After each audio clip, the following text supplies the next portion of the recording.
يضلل فلا هادي له وأشهد أن لا إله إلا الله وحده لا شريك له وأشهد أن محمدا عبده ورسوله اللهم صل وسلم وبارك على سيدنا محمد وعلى آل سيدنا محمد رب اشرح لي صدري ويسر لي أمري واحلل عقدة من لساني يفقهوا قولي وصلى الله على سيدنا محمد والحمد لله رب العالمين. السلام عليكم ورحمة الله تعالى وبركاته.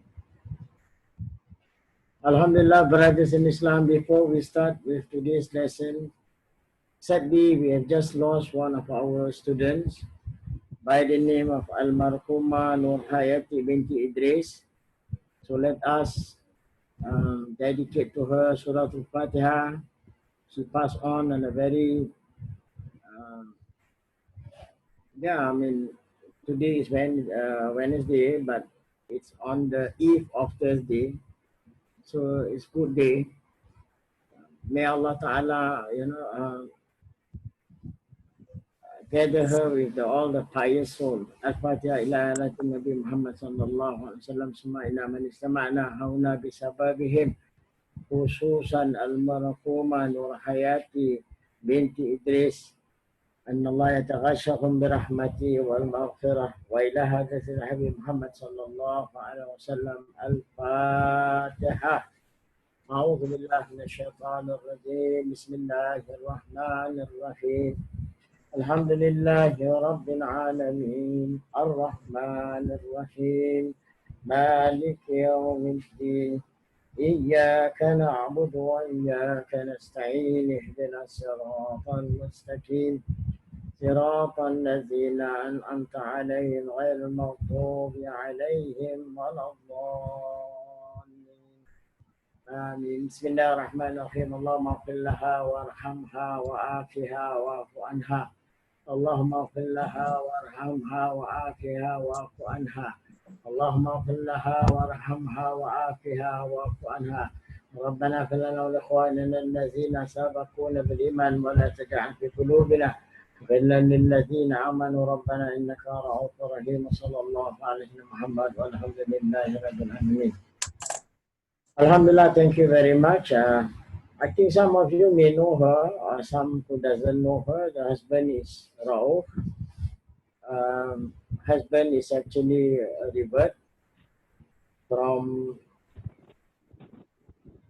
Holland, right? Then? Yes, Ustaz, from Holland. So unfortunately, before this, the husband have shared. She's in the best condition at home with all the loved ones surrounded her. Husband is giving. That was the last message before she passed on. I get from the husband this evening. I see whether they need any help or not, which I don't want to be too nosy, because sometimes it's always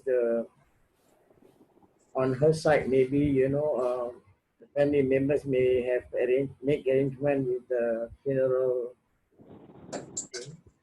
But in case if not, inshallah, I will be very glad to help her, to help the family members if they need my help. So in the meantime, as we know that we is going to be next on the list, Wallahu a'lam bisawab, hopefully that we will be in the same meaning, like being among the pious soul. So let us continue with today's lesson. This is completed about knowing the heart, which are the bad heart, healthy heart, and the sick heart. Today we continue what happens if the heart is being poisoned. Okay, we're going to go very slow. I'm going to have to read it to you. But if you can see on the screen, right, you are able to follow also. So you should know that all acts of disobedience is considered as a poison to the heart, and it causes sickness and it will ruin the individual. Physically, you will still find the person is happy and living, but internally is where you are going to be able, you are not going to be able to see, but after the person has been doing, then you will see the result. So here the result in its willing, the result in its will running, of course, against that of Allah. That is the result of once your heart is being poisoned. You will go against Allah, and so its sickness faster and increases, as Al-Imam Ibn Mubarak said, I have seen wrong actions killing hearts, and their degradation may lead to their becoming addicted to them. Turning away from wrong action give life to the heart. So this is the only way, I mean, whoever, that come to you and this is the advice that we should be sharing with these people, to make them understand there's no other cure, but you have to leave, whatever that the cause of killing our heart, because it will make you become addicted doing it, and then you will turn away, and it will make your heart dead. Okay. So whoever is concerned with the health and life of his heart, if you want your heart to be lively and you know so that it can take a lot of good things, you must get rid of the effect of such poison. You need to find the cause. Remember, we have cause and effect in Islam, and then protect it by avoiding new ones. Once you cure your heart, then you have to protect your heart. If he takes any by mistake, then he should hasten to wipe out the effect by turning in repentance and seeking forgiveness from Allah, as well as by doing good deeds that will wipe out his wrong action. So even if you do it accidentally, despite of after saying the repentance, you have to quickly wipe it off. So there are four, according to this book, there are four poisons. Uh, we mean unnecessary talking. This is one. Unrestrained or restrained glances, the look that trigger your mind and it triggers your desire. And then the other cause is too much food again. If you eat too much, and keeping bad company. So these are the four that we will go through tonight. Of all the poisons, these are the most widespread and have the greatest effect on the heart's well-being. Again, like I said, even if you go to hospital, you're not going to be able to detect what's wrong with your heart. Okay? Unless if you address to all this issue which is being said here. Now, as I'm reading, please, if you have question, do not hesitate to just intervene. It's okay. That doesn't mean that you are rude. No, it's not rude. Sometimes, by the time you finish, then you will find that you were lost. So that's why I allow you to do the intervention, or rather to intervene during when I'm presenting. So what are these unnecessary talking? So here there is an hadith reported in Al-Musnad on the authority of Anas bin Malik that the Prophet ﷺ said, the faith of a servant is not put right until his heart is put right. And his heart is not put right until his tongue is put right. This one, you can already cite the hadith in the Tiga Surangkai book. There's a mention of this hadith that is translated in English. Okay? That talks about, so you cannot be, your heart cannot be cured unless you put right your tongue, meaning you learn, you have to learn, whether you like it or not, you have to learn to say the right thing, the good things. Put that tongue right. Okay, so this shows that the Prophet ﷺ has made the purification of faith conditional on the purification of the heart. So it's not just a blind faith, and it is not just as what I said, like, don't be like a parrot, or rather, like stereotype of Muslims, every time when we come to, like, now we are in the month of Zulhijjah, and everybody is like suddenly, wanting to be doing the fast. I'm not saying that you should not do. I didn't say that. All I'm saying that you want to do, so you have to make sure that all this has been cleansed, isn't it? Then you will find that now you can see these are not made by me. It is by the Prophet that he shows here that the Prophet ﷺ has made purification of faith conditional on the purification of the heart. So your faith will not be pure if the heart is not pure, and the purification of the heart conditional on the purification of the tongue, right? So then only you start asking and start practicing, as I've been repeating again, the Rukun Islam. Then it will be done, according to what Allah and the Rasul want, not according to what we want. The moment you find that Dhul Hijjah, everybody start asking about the fasting. Although I'm not denying that the reward, but you will not get the reward if your heart is not pure, because it is based on generally again the surrounding, wherever that you live, you're beginning to like just following without, when you can't say that you don't know these things, where actually it's not new, as you know, right? Zul Hijjah is in every day you will be celebrating this month, so there's no such thing that is something that is new, in other words. So I'm just reminding, I'm not stopping anyone who wants to be doing all the good act. Okay, I'm just reminding, I'm just helping that if you don't have what we are going through now, then at the end of the day, you will just be tired of whatever that you do. Be careful, brothers and sisters. Be careful. Yeah, Imam Tirmidhi also relate in the hadith and the authority of Umar radiallahu anhu, do not talk excessively. Okay, do not talk. You see, it's beautiful, and it's not that it doesn't stop. It doesn't stop you from talking, but do not do it excessively without remembering Allah, because such excessive talk without the mentions of Allah causes the heart to harden, right? Because you just blast. That's why in Islam, as you know, right? As we are talking, when we heard something that is bad, immediately we said, Astaghfirullahaladzim. As we are talking, then we heard somebody pass away, immediately we responded, Inna lillahi wa inna ilaihi raji'un. And then not only somebody pass on, but you saw somebody trip and fall and this and that, you can always utter that, Inna lillahi wa inna ilaihi raji'un.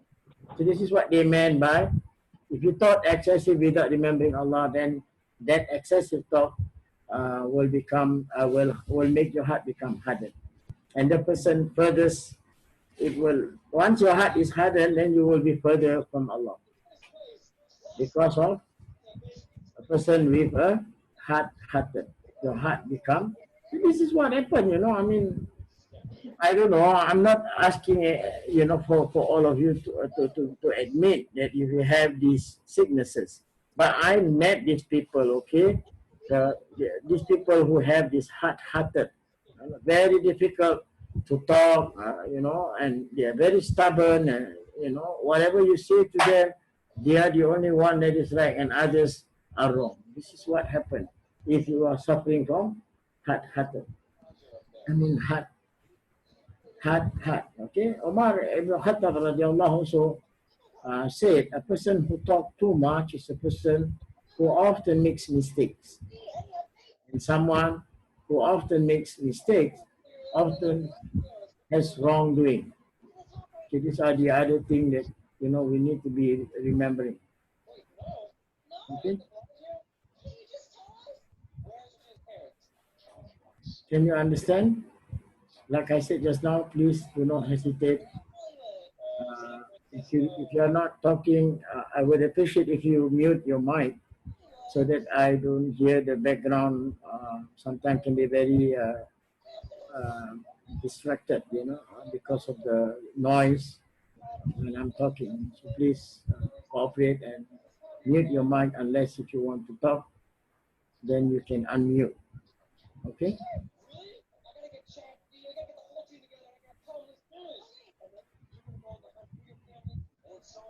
So do not talk.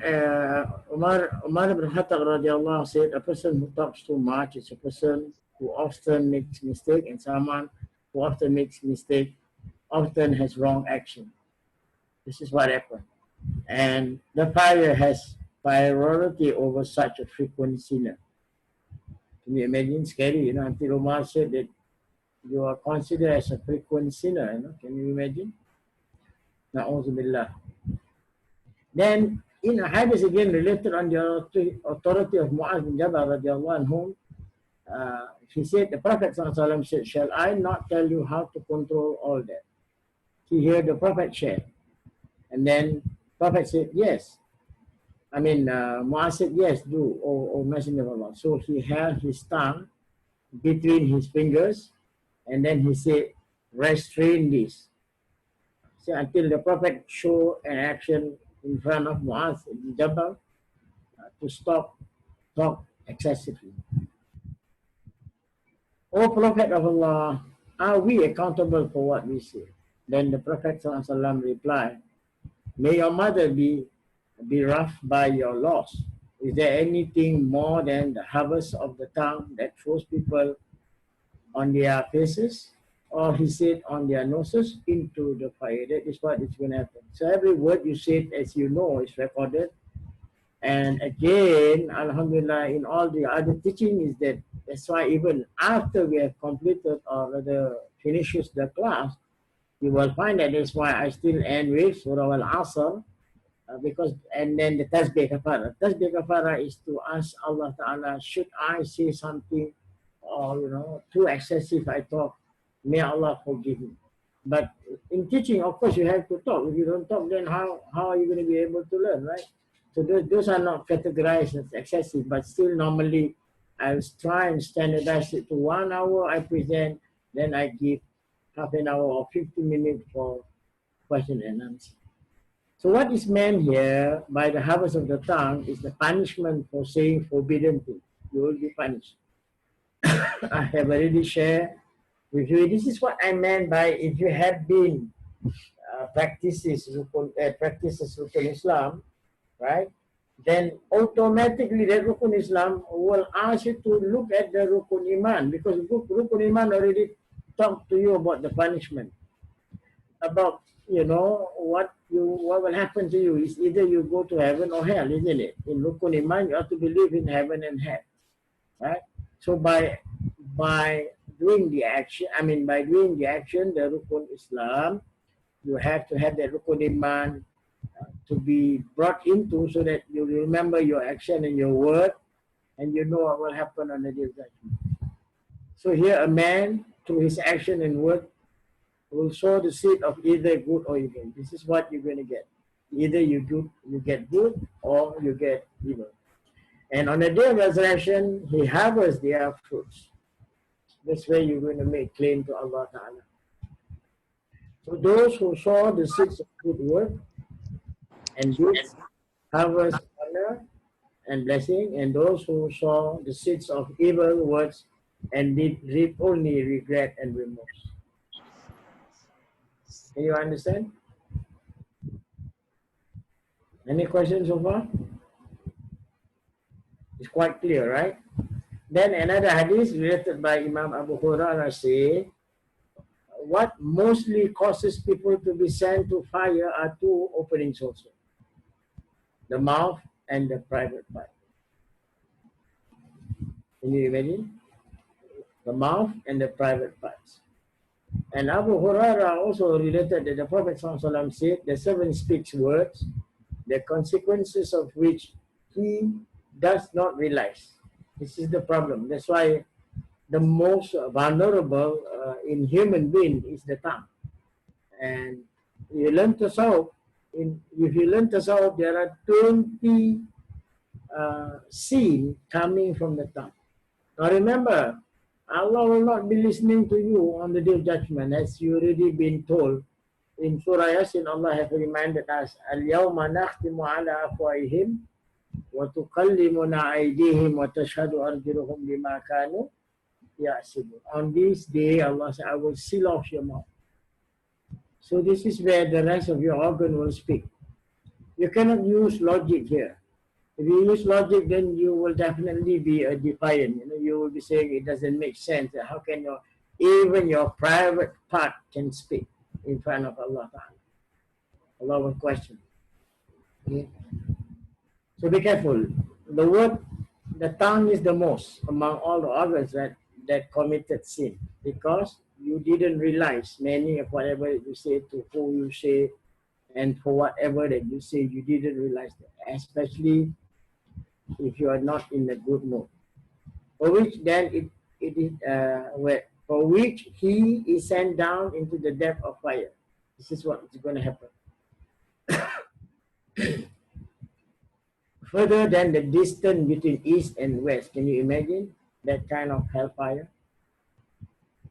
And the same hadith also was transmitted by Imam Tirmidhi, rahimahullah, with a slight variation, which is the servant says something that he thinks is harmless. This is generally what we never taught, isn't it? And so Islam taught us manners. We think before even you say, so that you will not harm others, and for which he will be plunged into the depths of fire as far as 70 autumns. Can you imagine? Then Uqba ibn Amr radiallahu also said, I said, O Messenger of Allah, what is our best way of surviving? Then he, sallallahu alaihi wasallam, replied, guard your tongue. As simple as what the Prophet says, Kul khairan, okay? Kul khairan awli yasmu. Say all the good things or just be silent, because silent is also part of a reward that you will get. So guard your tongue. That is how you guard your tongue. If you want to talk all the good things. Or likewise, then just silent. Okay, make your house suffice from sheltering your privacy, and weep for your wrong action. Okay? This is what you're asked to do in order to guard your tongue. Make your house, it's enough. Our house is enough for sheltering privacy, and weep so that we weep for our wrong action that we have done. You can't say that. I don't think so. All of us can remember every day, unless if you record from 7 a.m. you woke up, or from 8 a.m. or from 9 a.m. you start working, you start recording, and then you will realize how many good words that you say and how many bad words. And it's like, let's start weighing it and see which one, how's the weight is going to be. This is the only way. Otherwise, then you will not remember. Sometimes you may have said, you may have done it almost every day, talk the wrong things or talk excessively. It has also been related on the other to Sahal ibn Sa'ad radiallahu anhu, that the Prophet said, whoever can guarantee what is between his jaws and what is between his legs, I guarantee him the garden. This is the recommendation of the Prophet. If you can control your, the excessive talk, and then between your leg there is referring to the private part, Prophet Muhammad sallallahu alaihi wasallam guarantee you paradise. And it is also related by Imam Abu Hurairah radiallahu anhu that the Prophet sallallahu alaihi wasallam said, let whoever believe in Allah and the last day either speak good or remain silent. As I just read to you the hadith, Kul khairan aw liyasmut. You only speak good or remain silent. If you want to say that you are dumb or whatever, it's okay.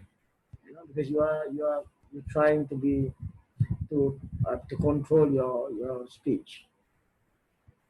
Thus, talking can either be good, in which case it is commendable. If it is a good one, it's commendable.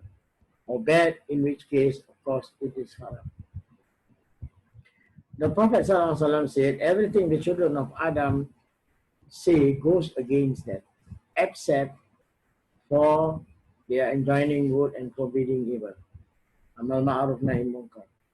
If you have done that, because that requires talking too, you have to talk to stop people from doing evil and then remind that person to do good. And we don't have to be enemies, among us. We try and help one another. Many verses of the Quran encourages that, about our birri. Also, these are some of the Quranic verses that Allah want us to be reminding one another. That's why, yeah, I mean, sometimes I reminded some of the students when they are still healthy, to let me know so that I will do the necessary prayer. Yeah, I mean, no big deal, of course. I'm not a holy person or whatever. So, but I'm teaching you. This is how we can help one another and we can benefit from one another. Okay? I remember how glorious and mighty is he. This was also reported in the hadith of Imam Tirmidhi, also recorded in his book, and Ibn Majah on the authority of Habibah radiallahu anha. Then Umar ibn Khattab radiallahu anhum visited Abu Bakr radiallahu anhum and found him pulling his tongue with his finger. Umar said, "Stop, may Allah forgive you." Abu Bakr replied, "This tongue has brought me to dangerous places." We are not asked to do like what they are doing, but this is just to let us know, the urgency of some of this action that can bring us into serious trouble.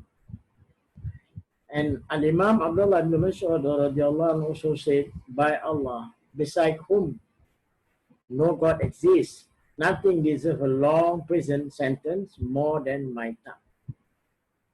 So if you have ever mixed around with the scholars, pious people, you'll find that they hardly talk. If they want to be opening their mouth, they want to talk something that is good. Otherwise, they will keep quiet. And he also used to say, "O tongue, say good, and they will profit. This is from saying evil things, and you will be safe. Otherwise, you will find only regret." This is Abdullah ibn Mas'ud.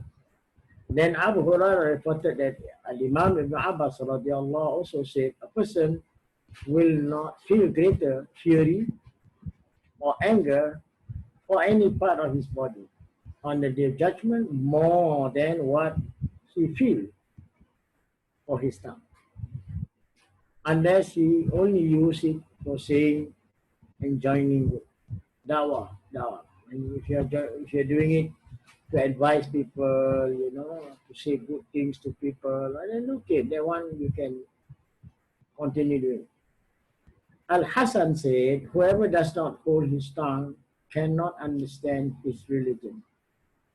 And this is even scary, meaning that you talk excessively, that will make you not understand the religion. And the least harmful of a tongue's fault is talking about whatever does not concern it. This is clear. So anything that doesn't concern you, don't kepo lah. Don't need to talk lah, right? That is the simplicity on how you can understand to control your excessive talking. Just remember, if it doesn't concern you, don't ask for more. Okay, so that is considered the least harmful that the tongue, is committing for talking about whatever does not concern it. And then the following hadith of the Prophet ﷺ is enough again to indicate the harm of this fault, right? One of the merit of a person Islam is abandoning what does not concern. Min husni Islam tarkul la ya'ni. Most of these hadiths I'm reading to you is for those who have attended my classes on the subject of Tawheed, Fiqh and Tasawwuf. It's in the Tasawwuf where you find most of the hadiths which has been recorded in this book. Then Abu Ubaidah related that Al-Hasan said, one of the signs of Allah's abandoning a servant is making him preoccupied with what does not concern. So that is a clear sign. You know, brothers and sisters in Islam, I hope that you can understand where I'm coming from. I'm trying to help you to understand that, I mean, every one of us, whether you want to admit or not, we all practices the Rukun Islam without the Rukun Iman. What I meant by without the Rukun Iman, yeah, of course you are a believer, but you stop there. You didn't go into more in-depth studies pertaining to the Rukun Iman. If you do, let me tell you one thing, you don't have time to waste time. And that includes what we are going through. There's no time for you to be going out to the, I didn't say that you cannot, like hanging out at Starbucks, hanging out at McDonald's and this and that, you know. You don't have time. Unless if you go there just to, you know, to dine, then to eat, and then after that you go back, that is fine. I suppose so. But if you think that you have time, or we just having a conversation, talk, will never end. So, and this is where the hadith is telling us the harm. One of the merit of a person's Islam is, you know, abandoning what does not concern. Then Ubaidah also mentioned one of the sign of Allah abandoning a servant is making him preoccupied with what does not concern him. This is scary, you know. Allah abandoning you now, then who wants to have you? Sahal said, whoever talks about what does not concern him is deprived of truthfulness. Imagine, if you talk something that does not concern you, it will deprive you of truthfulness. Meaning you become a liar. You cannot be telling the truth. As we have already mentioned above, this is the least. Okay, this is the least, the lesser of what the ma'asiyat of the tongue, the manifest of sin of the tongue, as I told you, it's about more than 20. Mentioned here is only just a few, and these are the least. So there are far worse things like backbiting. This is where, and these are all again a clear transgression of the Quran, because the Quran, it is Allah who forbids us. Gossiping, obscene and misleading talk, two-faced, hypocritical talk or hypocritical talk, showing off, quarreling, bickering, singing, lying, mockery, derision, and falsehood. See, there's so many. This is only from the tongue, not yet your hands, not yet your eyes, which will come to that, because there's 4 that is being discussed in this topic. So there are more faults which can affect the 7th tongue, and once if you cannot control your tongue, then it will ruin your heart and causing you to lose both happiness and pleasure in this life. That's why people become so stressful, isn't it? So these are some of the poison that you need to get rid of. You need to wipe it. You need to cleanse it. Then you will find that, I mean, it's going to be a pleasure. Life is going to be a pleasure. Otherwise, you will lose both happiness and pleasure. You know, if that is what is going to happen to us. Huh? What?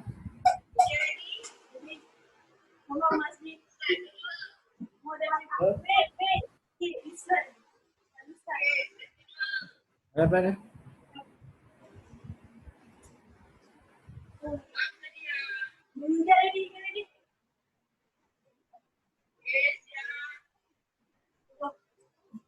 Okay. And his success and profit in the next life. You will lose everything. This is why you see every day you will find that there will always problem, in our homes, isn't it? So this is where you need to know. You need to remove the poison. Many talk lesser. then you will not ruin your heart and you will not lose happiness and pleasure in it. Please mute your mic, please. Sorry, Rita Sports. We don't know who you are, but your mic is on. Please switch it off. Thank you. Allah is the one to whom we turn for assistance. So whatever the poison that you need to remove from the heart, right? You have to go back to Allah, and that's where, as I already been reading this many times, Allah bizikrillah tatma'innul qulub. This is one way. That's why you will have some time to take from some of the Sufi, or rather, you learn this in Tasawwuf, you know, how you can mend your heart, how can you cure your heart, and that is where the zikr comes in. Okay? So the second poison that needs to be removed is unrestrained or unrestrained glances. Whatever it you look at, because today it's almost difficult, particularly for the men, because you will find that almost everywhere you go in Singapore, ladies are wearing, short pants. It becomes common now, even in universities and astaghfirullah. So be careful of these glances. If you cannot restrain the glances, result in the one who looks becoming attracted to what he see, and then that's where the problem will come. This is what I meant by, from the very beginning, I have mentioned to you again. I repeat this chapter, Surah Al-A'raf. Remember, وَلَقَدْ ذَرَأْنَا لِجَهَنَّمَ كَثِيرًا مِنَ الْجِنِّ وَالْإِنسِ, and this is the cause from the look, because this verse talks about many of you will be in Jahannam is due to because of you did not control yourself. You have heart, but you didn't use. You have eyes, you didn't see. So the seer have to be, you have to learn to understand how to use the eyes that Allah gives you. Otherwise, as you can see here, it says that the imprinting of an image of what you see, that will go into your heart. So sisters, don't be angry if a man doesn't look at you when they are talking. Not all, but they try, I believe. So that's why you cannot have an eye contact with any women. Okay? Be careful of this, because what you see with your eyes, it will leave an imprint image onto your heart. And then this can result in several kinds of corruption of the heart. Your heart will become corrupted. And these are some of the things mentioned here. Following a number of them, it has been related by that the Prophet once said words to the effect, the glance is a poison arrow of shaitan. And if you have daughters who are not married, then you have to remind your daughter, be careful of exposing their body. Okay? Because the glance is a poison arrow of shaitan. Whoever lowers gaze for Allah, He will bestow upon him refreshing sweetness, which he will find in his heart on the day that he meets him. I don't know whether this can be properly understood by the modern people. You need to understand where the religion is coming from. It's not that you cannot totally be talking to women or whatsoever, but as you can see what is mentioned here, you can lower your gaze. If you do it for Allah, He will bestow upon you refreshing sweetness, which He will find in His heart on the day when you meet Allah, or what they call in Arabic is, then you will only feel lazatul ibadah, the pleasure of talking and knowing Allah subhanahu wa ta'ala. Okay? So when you look at a woman, this is where again it's been explained, shaitan enter with that glance. For he travel with it, when you look at it, it travel with it faster than the wind blowing. Can you imagine? So how the shaitan acted upon, that's where you have cases of molest, rape. This is how fast Shaitan works. The moment you glance, he will travel together with that glance through an empty place. Then he makes what is seen appear more beautiful than it really is. Especially for those women, right? That's why Islam asks you to coverable parts of the body, or in other words, the erotic or whatever you call it, the area where normally I don't know whether you know this or not. If you don't know, then you have to ask your parent. The parent will tell you where are the in a woman's body, right? Where the part that will arouse men when they look at it. And this is what happened. So if you show some of this part, right, then Satan will work out for whoever is looking at it to make it appear more beautiful than it really is. And then transform it into an idol for the heart to worship. Okay? Then he promises it false reward like the fire of desires within it, and fuel it with wood of forbidden action, which the servant would not have committed had it not been for this distorted image. If you don't look, you will not get into this serious trouble. Like I said just now, it's a pity. In our society, it's almost impossible, especially if you are fond of hanging out in public places. Then you get to see, you know, the surroundings. Are all not. Even in universities, like I said just now, they are not properly dressed. So you have to try but don't protect your eyes with dark glasses. That is even worse. These are the decoration that normally decorated by Satan, because people cannot see your eyeball, and that gives you a clear go ahead to be looking behind those dark glasses, dark sunglasses. Okay, be careful of this thing. So what happened here? This will distract the heart and makes it forget its more important concept. It will make you forget. I mean, it can happen to both parties, not only to men that is looking at women. That it can also be when a woman looking at men. It can happen that you start admiring, or you are a secret admirer, saying that man that you're looking at is so macho and this and that. Now, all this can later get you into serious trouble. So, sister, Islam is very fair. Islam always begin with men, but at the same time remind the women too. The women are also affected by this kind of glance. Okay, so it's stand between it and then and them.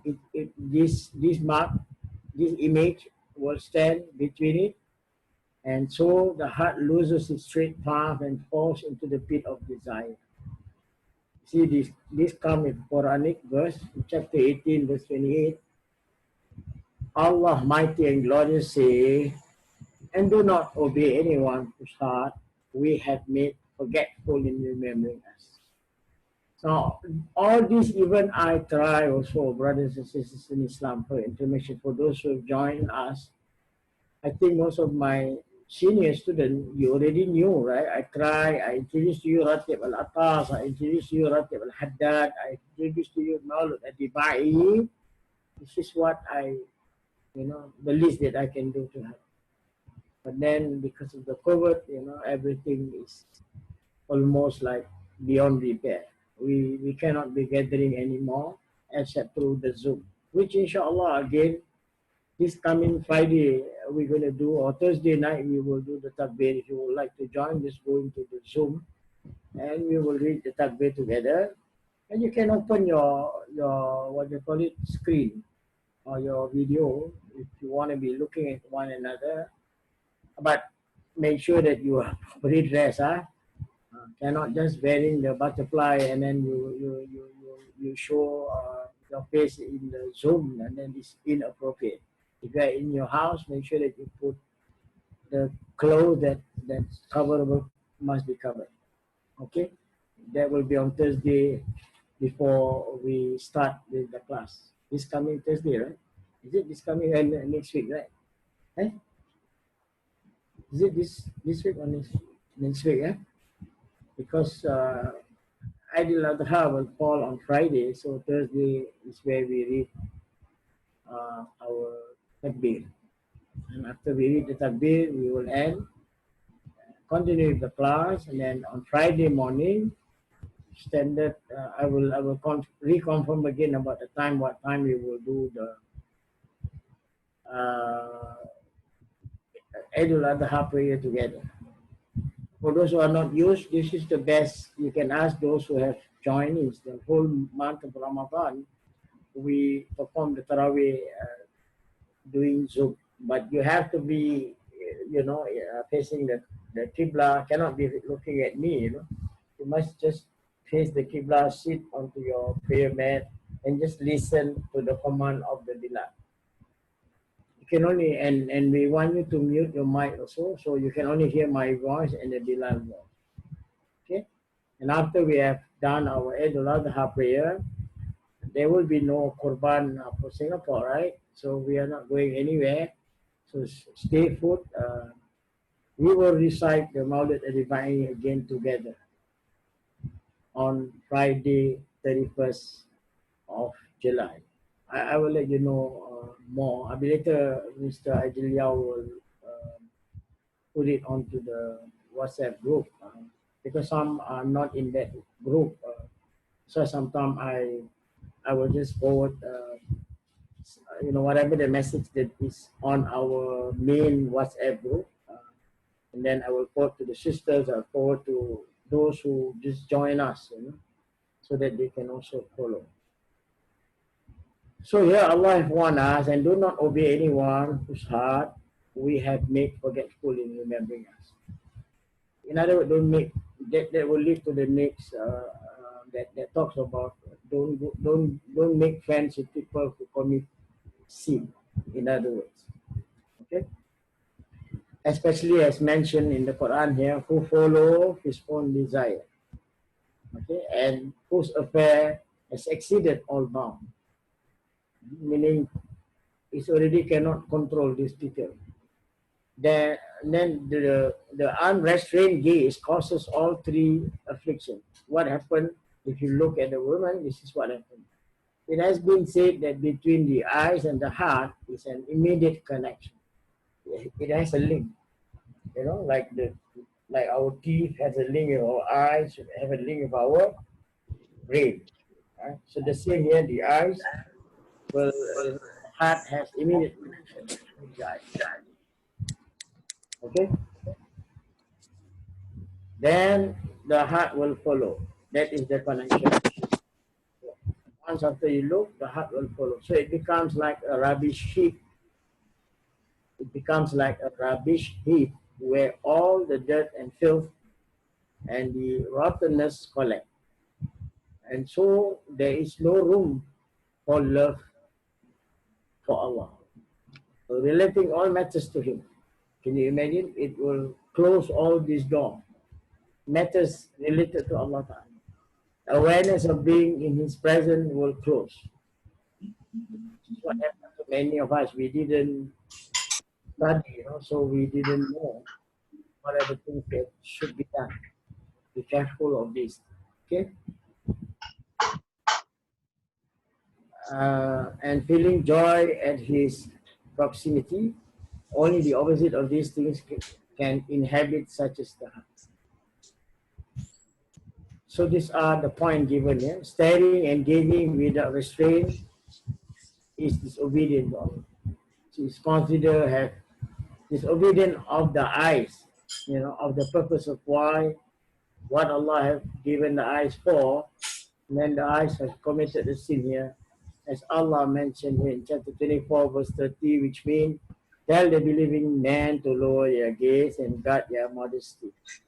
That is more purifying for them. Surely Allah is aware of what they do. Okay? Brothers, control yourself, Control the staring and gazing for the sake of Allah. Like I said just now, I know the difficulties in this modern world, but we can try and ask Allah to assist us.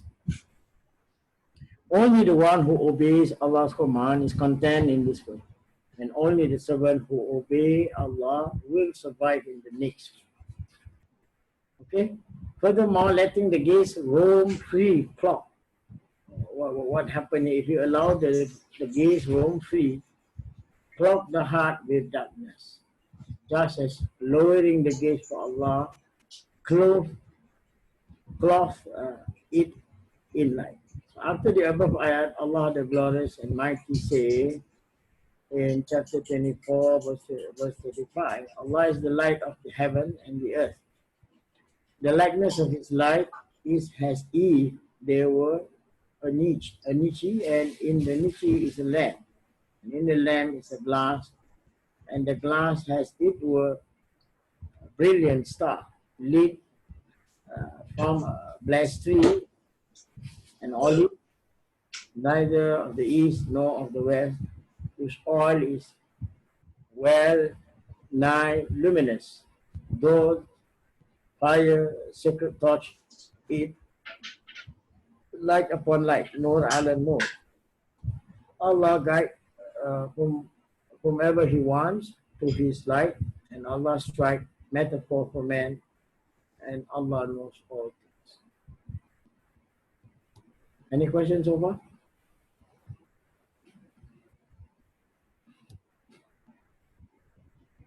Silent means no. So when the heart is alight, countless good comes to it from all directions. You see? So like I always been repeating, right? Cannot be that if you have done something, there is no goodness in it. The same here, even if, so it starts with all the major organ that you have to work it out, you know. So the heart is quite, it's known as quite, it's the most focus, I mean, the most important parts of the body that is being looked by God. Not so much of the action. You know, the problem with us, we always talk about the physical action, but as I already told you, the Prophet ﷺ clarified that to help us to understand, Inna Allah la yanzur ila shuwarikum wa amwalikum walakin yanzur ila qulubukum wa amaltukum. Allah does not look on how big our turbans are, how you put on the best of the best when you're on in the prayer, but Allah look at the heart. So when the heart is alive, then countless good comes to it. If your heart, if there's a light, there's a nur. So knowledge is one of them also. Knowledge is considered as that's where you have a leap. It becomes alive. The heart becomes alive because there's a light that goes in, and this light is the knowledge. So if once you have the light in your heart, then the countless good comes to you. Can you imagine? All the good will come to you from all directions. But what happens if your heart is dark? Then the cloud of evil and affliction come from all directions to cover it up. So this is what happens normally. You find that if people have been astray, to come back to the right path is almost, you really have to struggle. So letting the gaze run loose, again, also will make the heart blind to distinguishing between truth and falsehood, between the sunnah and innovation, while lowering it for Allah. The mighty and exalted give it a penetrating true and distinguishing insight.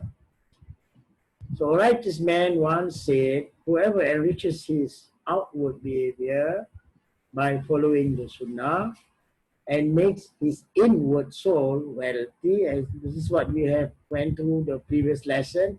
It talks about first you need to know, what kind of heart do you have, sick heart, healthy heart, or bad heart. Remember the previous chapter?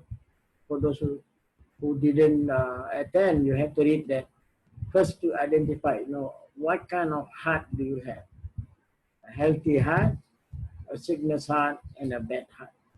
Then once you know that, then you go into the second chapter to find, what poisoned the heart.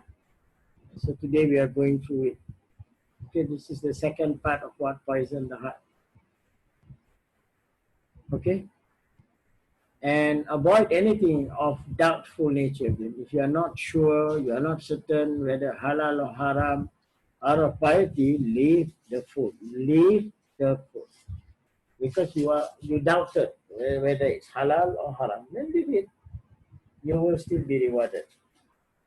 And feel solely on what is halal. Unless again you are very certain it is halal, then Bismillah, take it. Then what will happen here? His inner sight will never falter. If this is what you do, this is very important, especially for those who are frequent travelers, those who move around, for those who have to be traveling when you are, depend on the nature of what you do, okay? But still, you have to look after these things. The reward for action come in kind. Whoever lower his gaze from what Allah has forbidden, Allah will give his inner sight abundant light. That's all what you are asking. Then you see your heart will be given a light. The third one is about too much food, unless you would question before I move on to the third poison that needs to be removed. Any question? Don't be shy.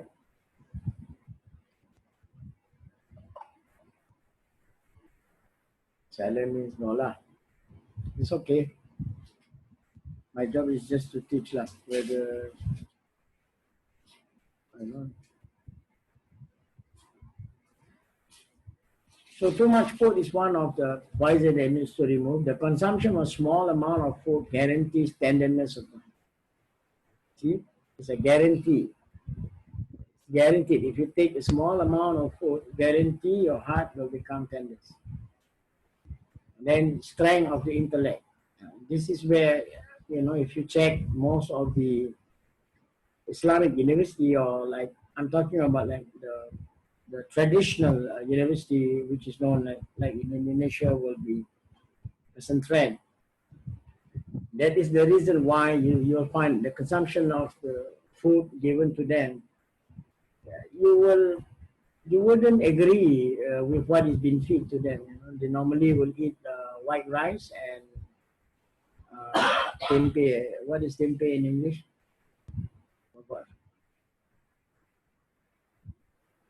Soya bean, is it? Bean. Oh, fermented soya bean. That's all what they eat, a small amount of food. Because it will help them to boost up their heart, will become tender. And then that will help them to have strength of intellect, to have more knowledge. The mind can absorb as much, I don't know even this has already been studied. If you want to know the capacity of what our mind can, because there are compartments, in our mind, which again, not many of us study this subject.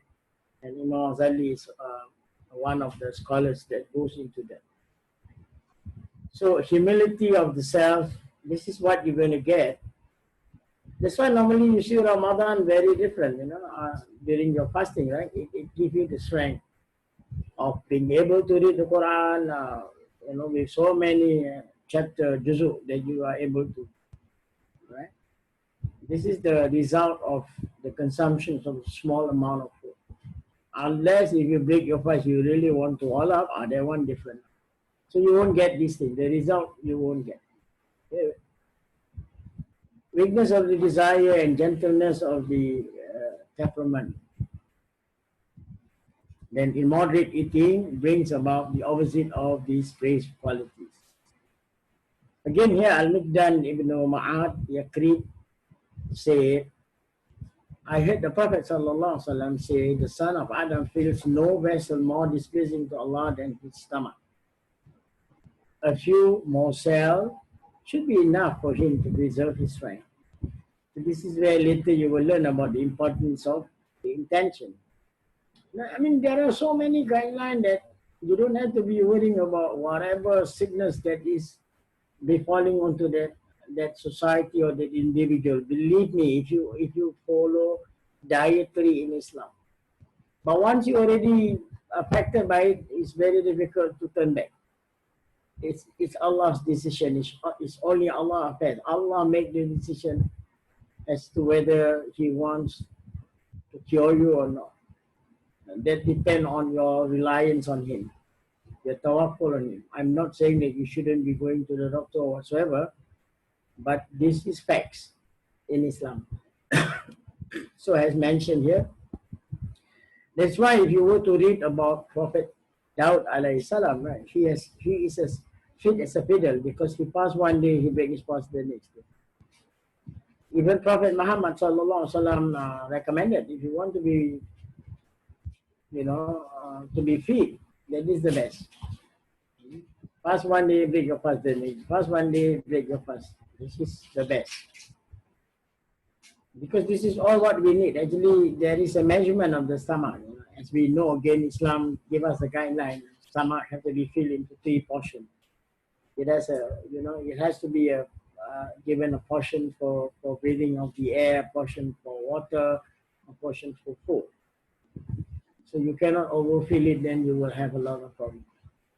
So if he must fill it, if you really will still have to feed, then he should allow third, as I just mentioned, third for his food, third for his drink, and left third empty for easy breathing. You see? So if you follow this scientifically, I think we have nurses and this and that, right? We can check. You will definitely be very fit. Yeah, but after going through this the one that can guarantee is only Allah. These are the effort. This is what the guideline the Prophet sallallahu alaihi wasallam is sharing with us. Then if you don't want to follow him, you want to follow who? As we already been told clearly, Allah command us, whatever the Prophet show, please don't doubt him. Follow. So excessive eating induces many kinds of harm. Now, again, all of this, medical doctor can tell you, it makes the body inclined to disobedience to Allah. This is what happens. Right? That's why when you're fasting, you got no appetite in whatsoever, right? Because your nerves become weak. Because you have already burdened yourself, fasting, not eating and not providing the food that you used to. Okay? So the body inclined towards the disobedience to Allah if you put it too much, and makes worship and obedience seems laborious, becomes so hard. Such evil are bad enough in themselves. So a full stomach and excessive eating had caused many wrong actions and inhibited much worship. You have problem of not being able to do many prayers. So whoever safeguard against the evil of overfilling his stomach has prevented great evil. MashaAllah. It is easier for shaitan to control a person who has filled his stomach. You see? See, there are some secret knowledge here, right? Many of us doesn't understand that. So sometimes you see people eat until they wait for them to burp. That is already overfill, actually. Once you burp, means overfill. The procedure is to eat and to stop before you burp. To eat only when you really feel that you are hungry, you start eating. Then you find really it's a pleasure. Wallahi, you can try. When you're really hungry, you eat. Then you find you really feel the pleasure of eating. Then you're beginning to enjoy what you eat and stop before it's full. So it is easier for shaitan to control if you have filled your stomach with food and drink, which is why it has often been said, restrict the path of shaitan. So how you restrict the path of shaitan is by fasting. It has also been reported that when a group of young men from the tribe of Bani Israel were worshipping and it was time for them to break their fast. So a man stood up and said, do not eat too much, otherwise you will drink too much. Wallahi, for those who have experienced fasting in Mecca and Medina, you really enjoy. It's really unbelievable, you know. You just need to bring your fast with dates and Zamzam, you know, Zamzam water, you know, maybe a bite of this and that, you know, and that's it. It can help you to stand until 1 a.m. in the morning. And that's where the suhoor or, you know, we take the supper during that time if you have experience. If you don't pray the next year, if once everything back to normal, you know, I would love to bring you to be fasting in the month of Ramadan in Mecca and Medina. Then you can see what is being mentioned. So do not eat too much, otherwise you will drink too much, and then you will end up sleeping too much. This is, see, all three in a package. You eat too much, you drink too much, you will sleep too much, and then you will lose too much too. Once you sleep too much, you will lose too much. Right? Right. So the Prophet ﷺ and his companion, radiallahu anhum, used to go hungry quite frequently. Alhamdulillah, you know, sometimes we have to try and practice this. Although this was often due to their time was because of see the problem with us, you know, their time they are shortage of food. Our time abundant food.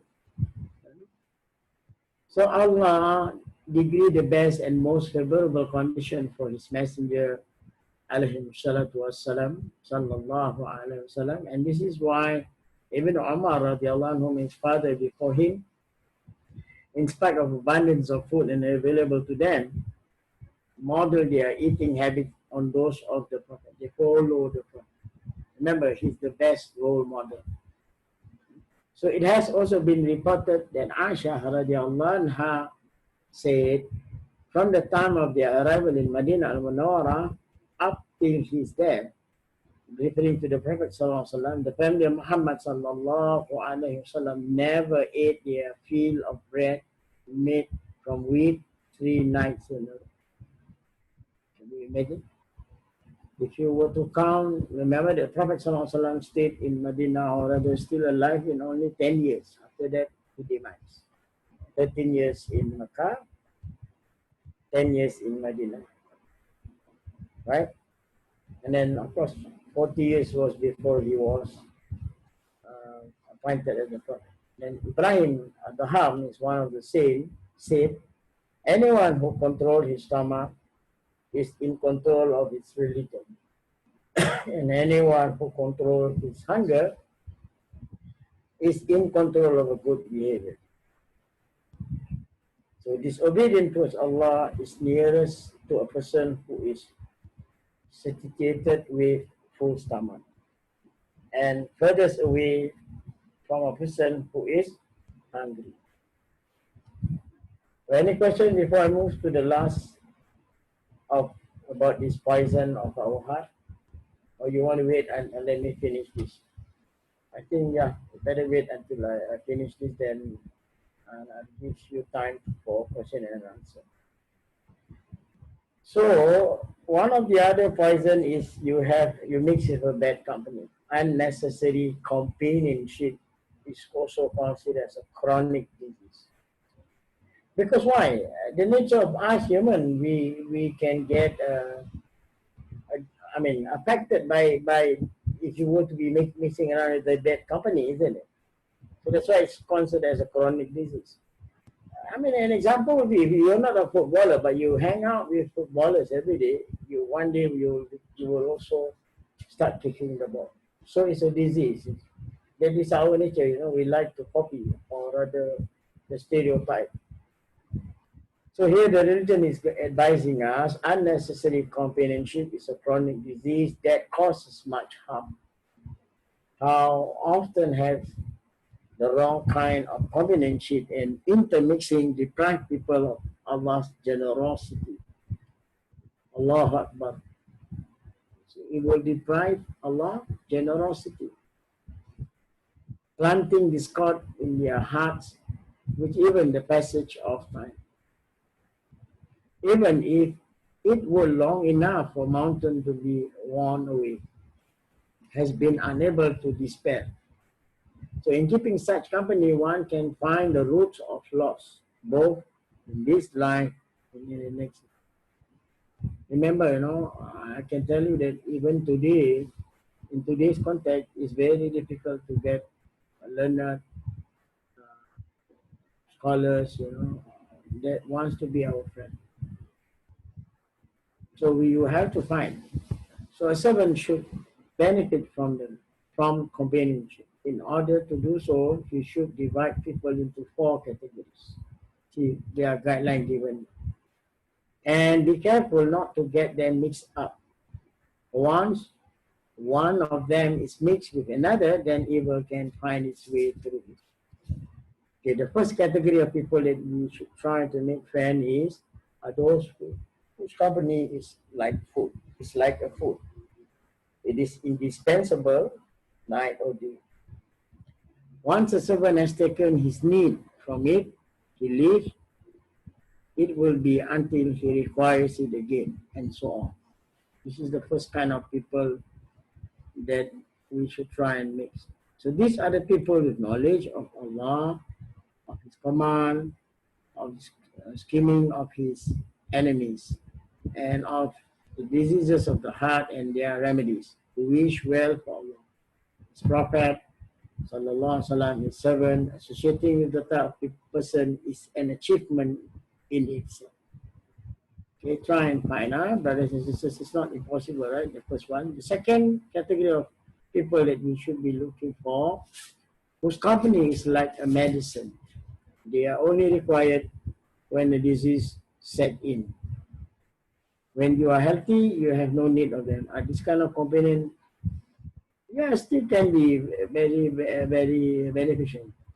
But however, as mentioned here, mixing with them is sometimes necessary for your livelihood, businesses, occupation, and the like. Once what you need from them has been fulfilled, mixing with them should be avoided. Okay, that is the second category. You take them like a medicine. The third category are those whose company is harmful. This one you have to shun away. Mixing with this type of person is like a disease in all its variety and degrees and strength and weaknesses. Associating with one or some of them is like an incurable chronic disease. You imagine? You will never profit either in this life or in the next life if you have them for company. And you will surely lose either one or both of your religion and your livelihood because of it. If their companionship has taken hold of you and is established, then it becomes fatal, terrifying sickness. So among such people are those who neither speak any good that might benefit you. I mean, you can know all these things, isn't it, right? Nor listen closely to you so that they might benefit from you. They do not know their soul and consequently put themselves in their rightful place. If they speak, their words fall on their listeners' heart like the lashes of Cain. While all the while they are full of admiration for and delight in their own words. They cause distress to those in their company, while believing that they are the sweet scan of a gathering. If they are silent, they are heavier than a massive milestone, too heavy to carry or even drag across the floor. All in all, mixing with anyone who is bad for the soul will not last. Okay, it will not last even if it is unavoidable. Normally, you can't stand with these people. It can be one of the most distressing aspects of a servant's life that he is plagued by such person with whom it may be necessary to associate. So in such a relationship, a servant should cling to good behavior, only presenting him with his outward appearance. while disguising his inner soul. This one I've already uh, explained to you. Be careful, there are people, especially in this modern world, they normally uh, make themselves very presentable from the outlook appearance, but actually they are disguise, it's the inner soul. Until Allah offer him a way out of his affliction and the means of escape from this situation. And lastly, the fourth category of people are those people whose company is doomed. Okay, it is like taking poison. So its victim either find an antidote or it perishes. Many people belong to this category. Be careful, huh?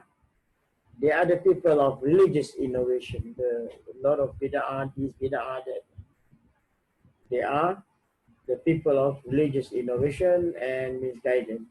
Those who abandon the Sunnah of Prophet Sallallahu Alaihi Wasallam and advocate other belief, they call what is Sunnah bid'ah, as I mentioned, and vice versa. So a man with any intellect should not sit in the assemblies, nor mixing with them. The result of doing so will either be the death of his heart, or at the very best is falling seriously. So what gives the heart life and sustenance? You should know that the act of obedience are essential, right, to well-being of the servant's heart. Just in the same way that food and drink are to that of the body. So all wrong actions are the same as poisonous food, and they inevitably harm the heart. The servant feels the need to worship Allah, mighty and glorious is He, for he is naturally in constant need of His help. We need Allah, help and assistance. So in order to maintain the well-being of our body, the servant carefully follows a strict diet. He habitually, constantly eats good food, halal and tayyiban, remember, at regular interval, and is quick to free his stomach of harmful elements if he happens to eat bad food by mistake.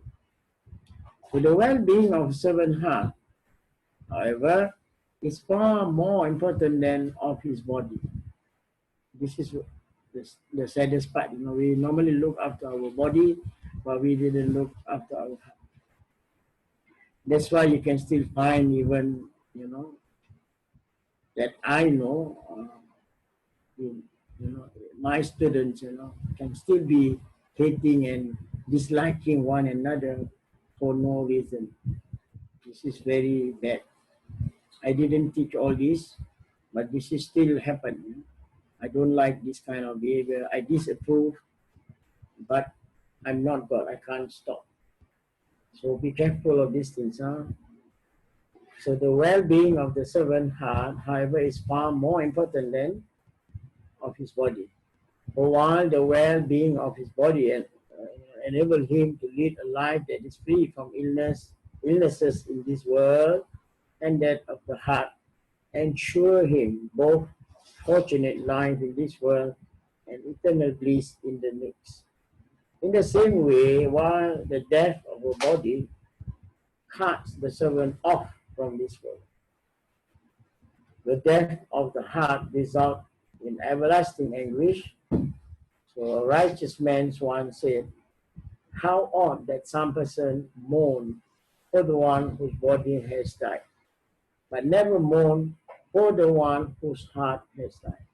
And yet the death of the heart is far more serious. Thus, acts of obedience are indispensable to the well-being of the heart. It is worthwhile mentioning the following act of obedience here, since they are very necessary and essential for the servant. That is zikr of Allah Ta'ala. Okay, zikr, and I have taught you the ratib. That's why I taught you the ratib. That is the zikr also. Besides the citation of the Noble Quran, because you want to read the Quran, you have to learn the tajweed, because that is the command from Allah. Waratul Quran tartila. That is the command. If you want to read the Quran, Allah said recite the Quran as the way it was being read. That's why the other alternative is to do the zikr. Seeking Allah's forgiveness, this is istighfar. Making dua, invoking Allah's blessing and peace on the Prophet sallallahu alaihi wasallam, and grant him peace and praying at night. Wallahu a'lam. So these are some of the footnote he included, sharing about the hadith and so on and so forth. So we will stop here, and inshallah, if Allah's permit, inshallah, we will continue again on the chapter 6. There is remembrance of Allah and the recitation of the Quran. Wallahu a'lam bissawab. I will now open for question and answers if there are any.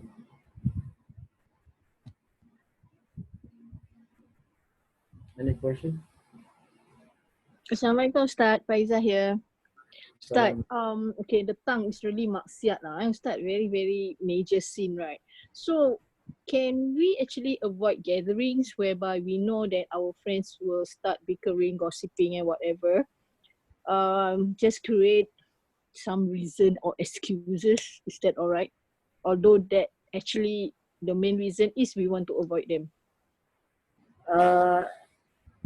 Yeah, of course, if you already knew that the group of people gossiping are not doing anything that is good, yes, of course, the religion asks you to avoid. In fact, there's a Quranic verse that Allah asks you to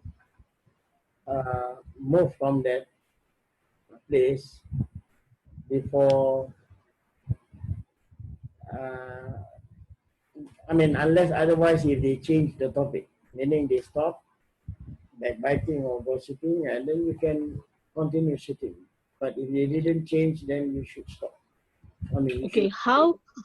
Thank you, Ustaz. Sorry, but how do we actually like tell them?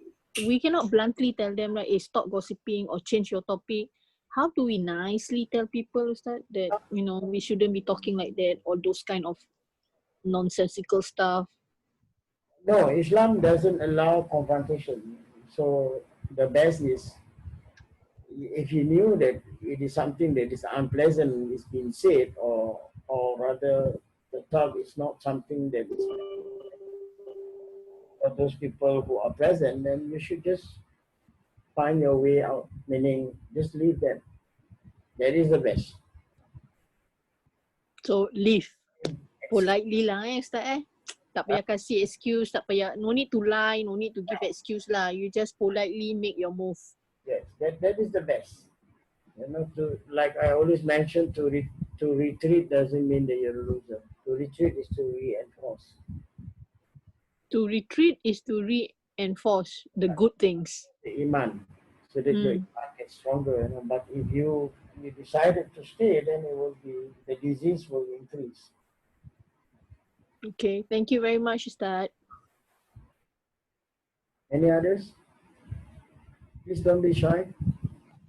Assalamualaikum Ustaz, Aisyah here. Sasha, I know I can recognize you. How are you? Alhamdulillah. Alhamdulillah.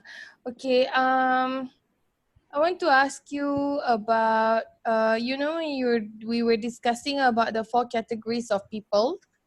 Right.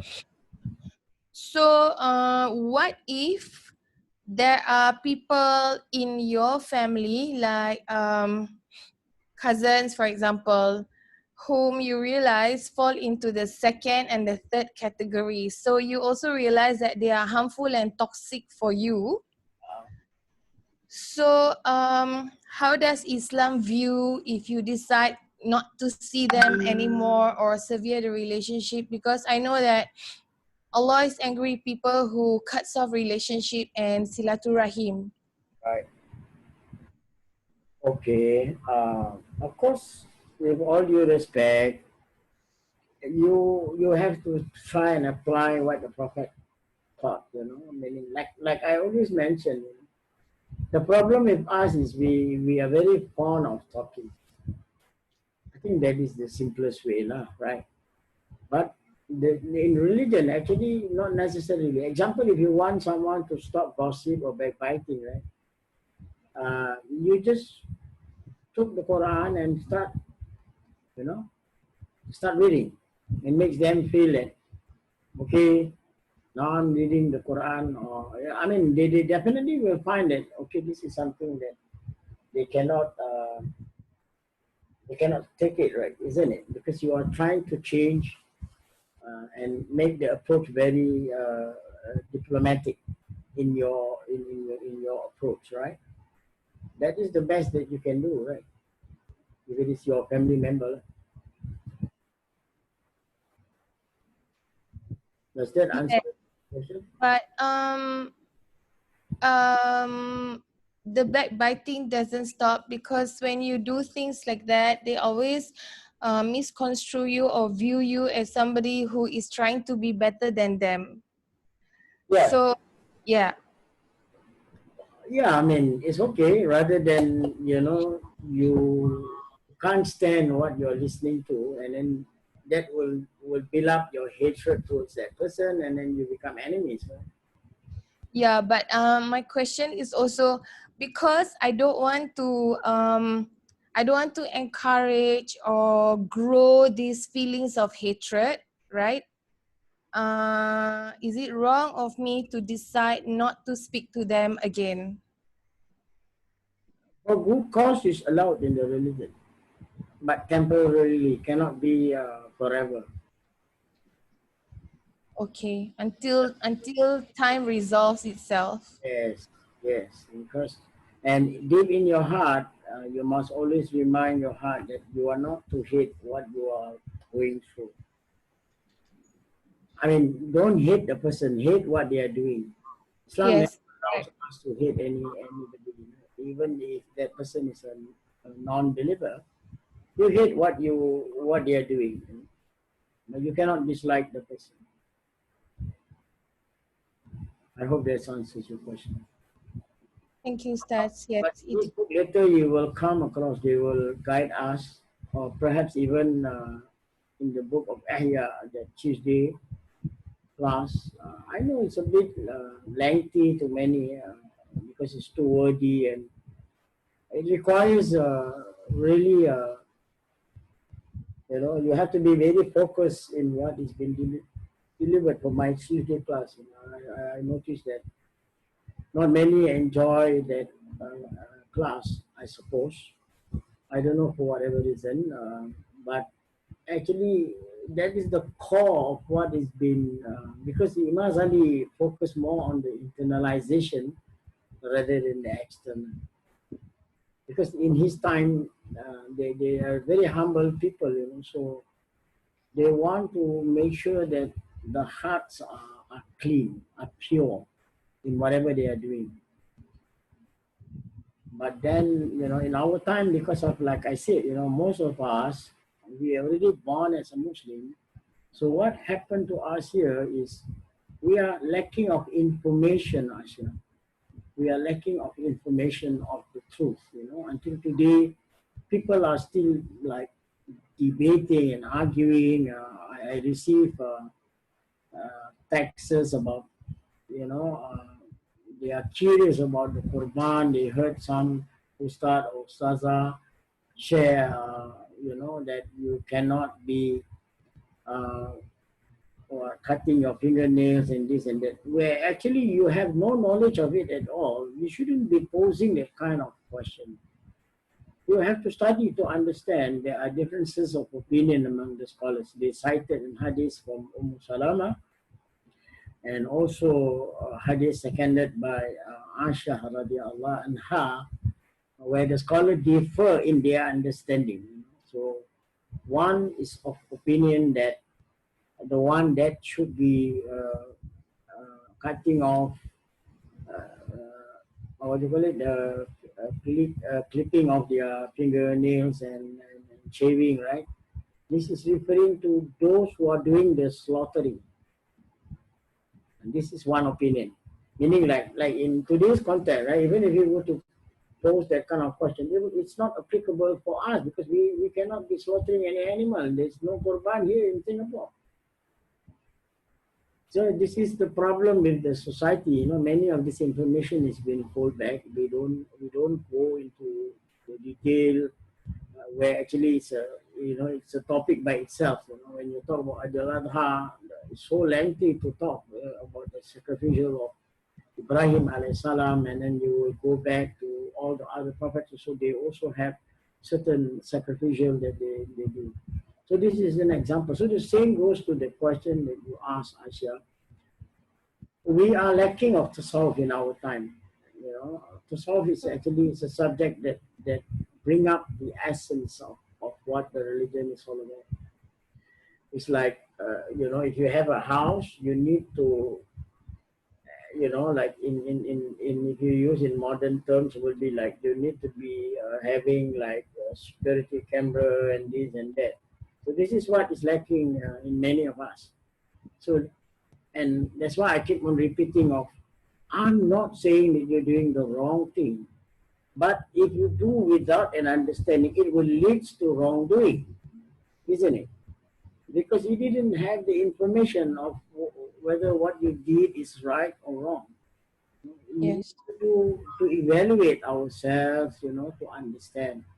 And the word in Islam, fiqh, if you go into the root word of fiqh, fiqh is derived from the word faqaha in Arabic. Fa, qaf, and ha. Faqaha, which means to comprehend, to apprehend, to grasp, to know, to understand.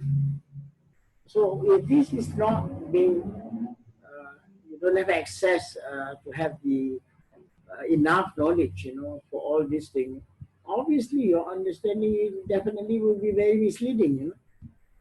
And like I said, cannot be that if you're doing good, then the result of the good that you do, like what you just mentioned, it turns out to be like negative. You are having ill feelings towards this person, you are having ill feeling towards that person. So what went wrong here? How can that be? Where I keep on mentioning, if you really have done the Rukun Islam, the prayer itself is already, there's a guarantee. Allah Himself says, Inna salata tanha anil fahsha'i wal munkar. If you really have done the prayer, it will remove all the ill feelings to whoever your friend or your foe, even to your enemies, you will not have any ill feelings. You know that, okay, these are among the bad apples, so to speak. I hope that answers your question. Thank you very much, Ustaz. Any other question? Nanto?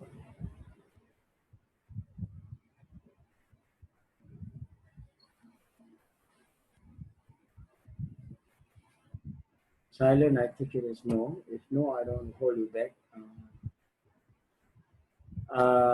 Faiza, maybe you want to share the group.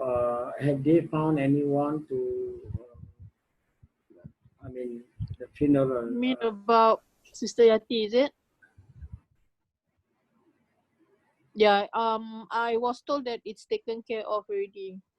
Okay. One of Rob's friends. So at the moment, we also cannot go to their place to start because too many people and the condo management don't allow too many guests also. I'm So aware. inshallah esok I'll start esok pagi. Yeah, I know. I know. I was actually from a funeral also, as you know, my cousin passed on. Right? So, Inna lillahi wa inna ilaihi raji'un. so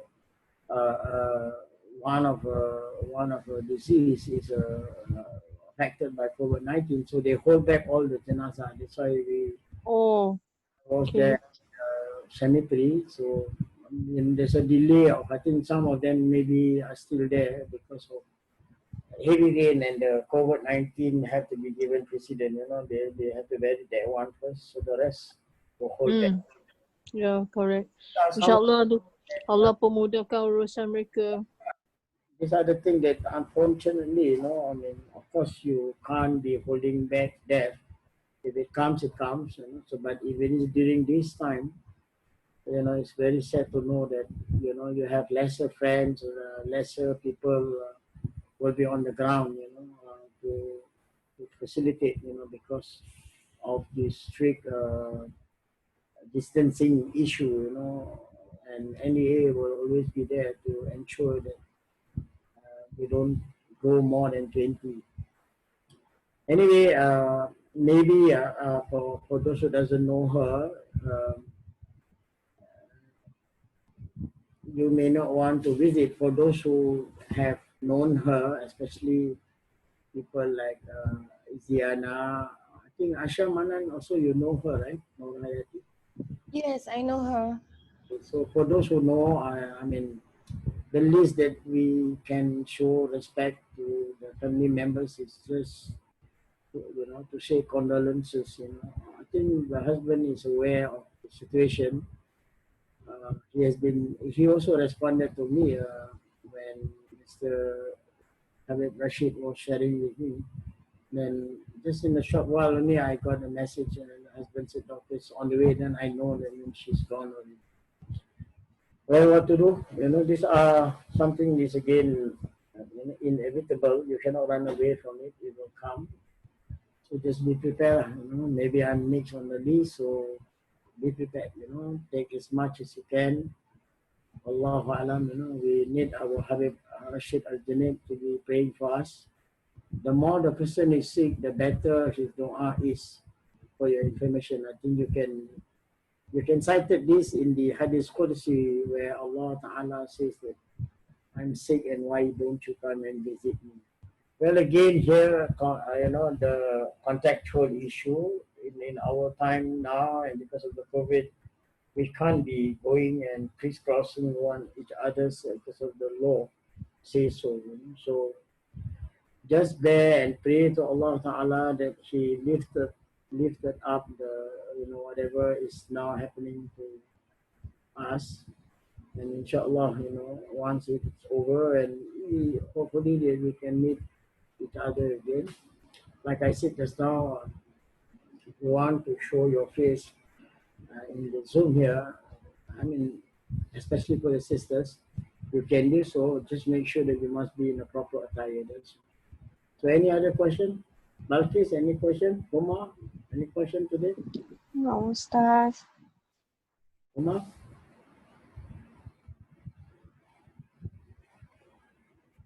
Assalamualaikum, Ustaz. Ustaz, my question is, just now you mentioned that on Thursday night, no, on Friday, next Friday, Yes. you said that the Salah. Yes. So, yeah, in Zoom. So how to do it, Ustaz, in Zoom? So pray together. What will be the intention? Imamam and Mamuman. You will say the Mamuman because it's live. It's not recorded. I will be live like now. You are following me live, right? Yeah. The intention, Salli Sunata lil Aidil Adha Raka'ataini Ma'muman lillahi ta'ala. Oh, so because it is different, will be different locations, right? So would that be okay to be to pray Ma'mum? Yes, yes. Because you as I said just now, everything you have to be in a proper attire. You have to be listening to the command of the Bilal. Oh, okay. It's live. Oma is live. If it is recorded, then it's not allowed. Now the religious council cannot make this announcement because they don't own MediaCorp. They can't do it on Zoom. Like 600,000, 700,000 Muslim, wants to be following, then it will be an issue. Although most still allowing 50, So these are initiatives. It has been taken. Of course, it requires you need to have experience, and which I have done this in Ramadan and Eidul Fitri. Eidul Fitri also I lead the prayer using the Zoom, and Alhamdulillah I see there are 70 participants that follow. Oh, okay. Thank you. I was just to the command so, of the yeah. So just listen. Don't look at the screen. You don't look at the screen. Yeah. it will distract you. Yeah, yeah, that's why I was thinking that it will be distractive. And then I was thinking then what will be the intention? Will be individual or you just listen or No, no, makmum. So as I said yeah, just because I heard that before that they said that you cannot do makmuman when you cannot do congregation when you are not physically together because they said it's different location. To be to have to do the congregation, you must have to be in one place. not really. This COVID-19 is the one that makes it become what do you call it optional. You know, because of we cannot be together. Distancing is one of the requirement. If you Oh, want to okay. talk about that one also, you are transgressing the Prophet command. Prophet want us to be doing in congregation, but we are not allowed to congregate more than 20. For Oh, mosques, more than 50. They will stop you. All mosques will close the door once it hit 50. And you can see in the newspaper even they show you the distancing is so bad, you know. I mean, like very far. Actually, according to the hadith, is your prayer becomes invalid, even you are on site. yeah, true. That's why I was thinking that also that you do congregation, but still you are doing distancing and it's not congregation at all.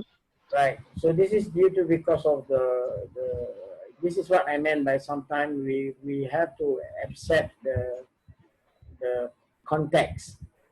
You know, we are talking about context while we are going through the COVID. So most of these things is allowed to be done over the Zoom because Oh, Muiz is okay. also doing the Zoom for the takbir.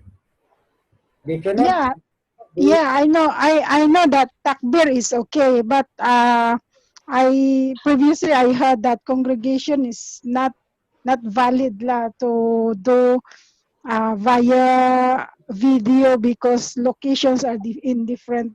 Oh, okay. The difference is only, Huma, you are praying the same timing with us. Yeah, yeah, yeah. You know, so where is it that you find that it is not allowed? Because when I say like okay, listen now, listen like I say Allahu Akbar, what should you do? Yeah, I have to say Allahu Akbar as well. You follow right? And then I said Sami Yeah, Allahu liman hamida. Then you know right? My yeah, yeah, yeah. Yes, I'm right. yes, Ruko. Then yes, again Allahu Akbar a little bit longer. Then you know I'm doing the sujood. yes. You have to Ustad, Okay, I the just book of fiqh to know the ruling for congregational prayer. Okay, oh, there are many version of it, and some are allowed because of this technological thing. oh, Unless if you're yeah, talking that you're in London, I'm in Singapore, or you're in Dubai, I'm in Singapore, then that one cannot because time yeah. we are praying at the same time.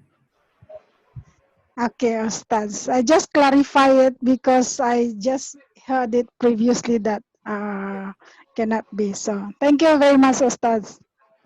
Any other question? Ustad, Assalamualaikum warahmatullahi wabarakatuh. Waalaikumsalam warahmatullahi ta'ala wabarakatuh. I'm Shamir here from Samir Sri Dahal. Lanka. Yes. Yeah, Ustad, I'm just adding to the question of Huma's question. Just now, Ustad, you demonstrated that we follow you, the Imam. Yes. But you see, sometimes due to the interruption of the internet, Yes. say for example, once when you're in Ruku Uh, and you say Samiyallahu liman amida, but sometimes due to the you get this. interruption, sometimes I'm still in Ruku, but Yes. when you say Allahu Akbar, go for sujud, then I'm still in Ruku. Then you see at that point, how will the Jamaat follow? So this is one technique. This is I see a technical issue in it. so how will that, how to overcome that kind of a situation? Alhamdulillah, thank you very much, Mr. Samir. Yes. Okay, to clarify, what that happened to me also.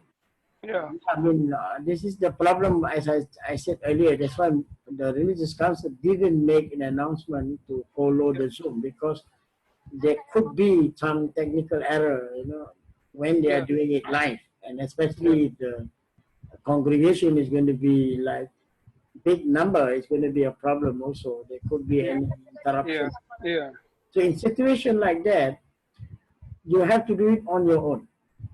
Okay. You see, in Islam, when you're doing a congregational prayer, the moment you knew something happened to the imam, right? Then that's what they call it mufarraka. Yeah. Mufarraka, you can ask, that means you want to leave the congregation and do on your own.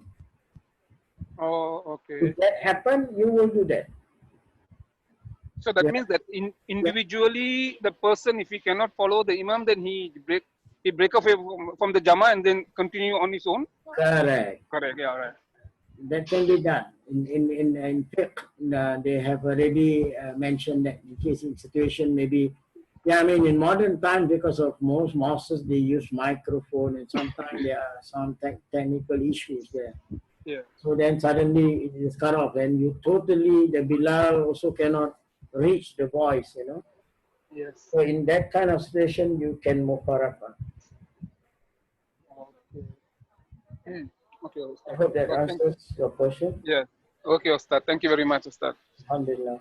Anyway, you can refer back to the fiqh book, Islamic law book, right? Then you can go on to the section where it talks about how to do congregational prayer, during the abnormal times.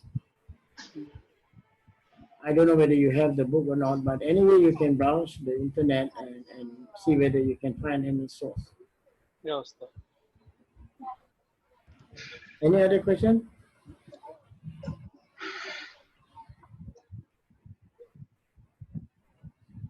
No question, eh?